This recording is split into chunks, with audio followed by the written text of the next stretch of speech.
मेष राशि। मेष राशि के लिए शनि एक महत्वपूर्ण ग्रह बनते हैं। कालपुरुष की कुंडली के हिसाब से दशम और लाभ के स्वामी होते हैं शनि, और मेष लग्न मेष राशि के लिए भी दशम और लाभ के स्वामी कौन बने? तो शनि। अब शनि महाराज जब दशम में उनके हुए लग्न के अनुसार, तो उनको कई फायदे देते रहे, और उसके बाद भी वो लाभ में जब आए तब भी उनको फायदे दे रहे थे। ये फायदा चाहे स्लो होगा, क्योंकि शनि जो है अपने स्वभावानुसार स्लो फायदा देते हैं।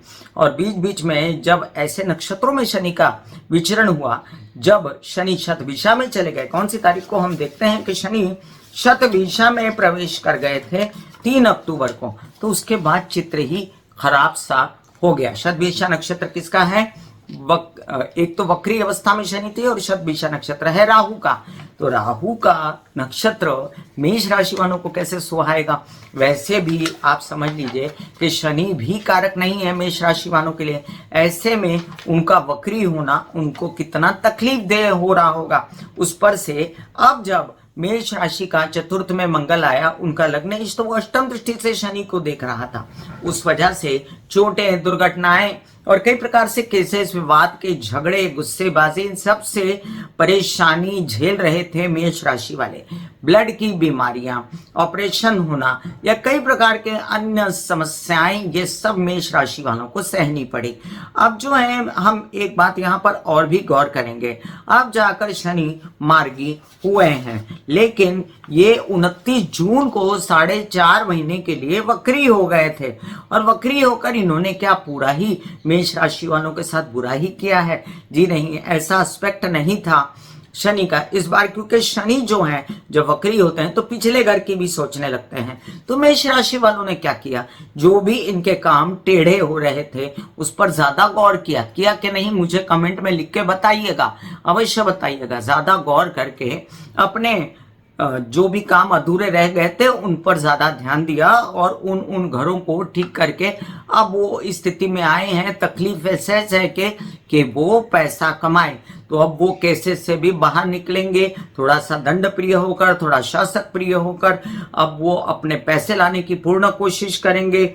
और ये जो हैपनिंग है ये 25 मार्च तक, बस 2025 की 25 मार्च तक यूं ही चलती रहेगी, क्योंकि शनि 27 दिसंबर को गुरु के नक्षत्र पूर्वा भाद्रपदा में जा रहे हैं। तो मेष राशि वालों के लिए एक बहुत अच्छी खबर है। क्यों अच्छी खबर है? 27 दिसंबर के बाद आपकी पोजीशन और बेहतर हो जाएगी।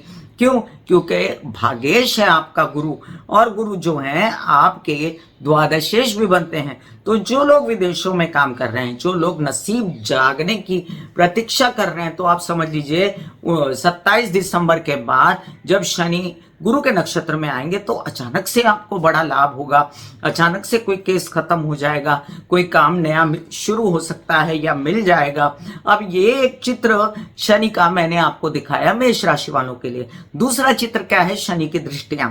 अब शनि की तीसरी दृष्टि मेष राशि वालों के लग्न पर पड़ रही थी। ज्यादा थकन, ज्यादा चिड़चिड़ापन, ज्यादा गुस्सा और चोटें लग जाना, इसके अलावा ब्लड से रिलेटेड समस्या, हार्ट से रिलेटेड समस्या, नर्व से रिलेटेड समस्याएं और सिर दर्द वगैरह होना, ये सब भी बहुत झेला है आपने।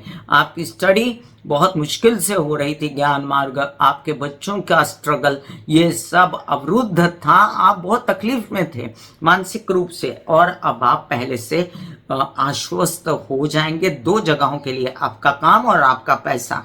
वैसे बता दूं, तबीयत का ध्यान तो आपको अब भी रखना पड़ेगा। तबीयत के लिए इतना आश्वस्त मत होइएगा। आपको नया काम शुरू करने के लिए भी ध्यान रखना चाहिए 27 दिसंबर तक, और 27 दिसंबर के बाद आपका भाग्य चमकने वाला है। आपको मैं शनि का अगर बेस्ट उपाय बताऊं तो आपके लिए बेस्ट उपाय है कि आप हनुमान जी के मंदिर जाएं, हनुमान जी को काला तिल डाल के या काली उड़द डाल के हनुमान जी को तेल चढ़ाएं, वो सबसे अच्छा है। और महामृत्युंजय के जप करें या गणेश जी की आराधना करें।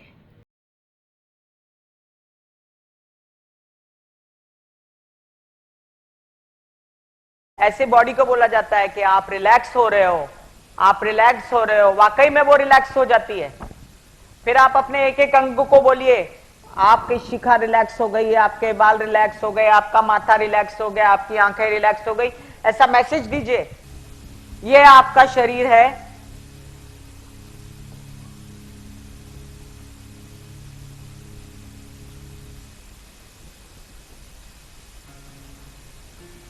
और आपकी बॉडी में मेडिटेशन जो है करने से पहले आपकी ये अवस्था होती है, जैसे आप सब अभी बैठे हो, यहां पर आपके कुंडलिनी शक्ति का निवास होता है, जिसे गुदा द्वार कहते हैं।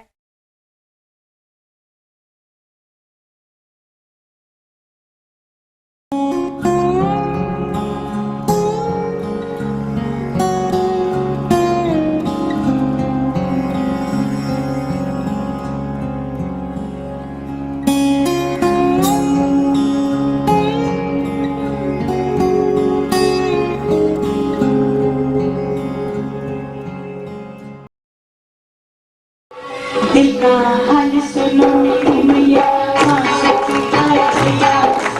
दिल का हाल सुनो मेरी मैया, माँ शक्ति आए भैया। दुनिया से मेरी बहना, भगवान से भैया।